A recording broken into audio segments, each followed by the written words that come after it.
সেটা শুরুতেই হোঁচট খেয়েছে।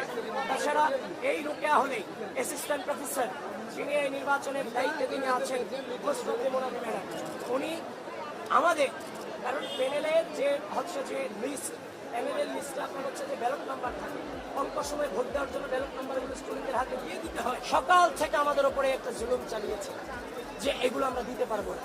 পরবর্তীতে মোনামি ম্যাডাম এখানে যিনি ছিলেন, উনি 100 গজ দূরত্ব থেকেও আমাদের মেয়েরা যখন এগুলো প্রচার করছিল, আমাদের পাঠকক্ষ বিষয়ক সম্পাদক যে তার নাকি বিশ্ববিদ্যালয়ের তিনি কিভাবে পড়ে, তার ছাত্রত্ব কিভাবে থাকে, তিনি নাকি ওই স্টুডেন্টকে দেখে নেবেন।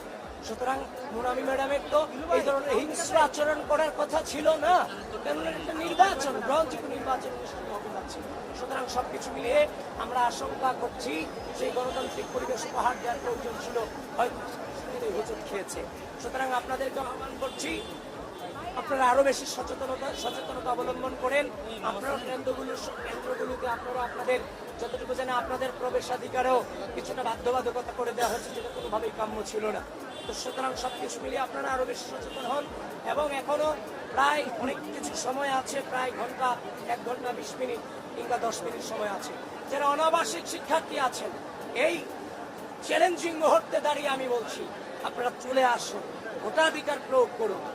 এই যে যারা বাংলাদেশের স্বাধীনতাকে বিশ্বাস করে না, যারা ঢাকা বিশ্ববিদ্যালয়ের শিক্ষার্থীদের গণতান্ত্রিক মত প্রকাশের স্বাধীনতাকে বিশ্বাস করে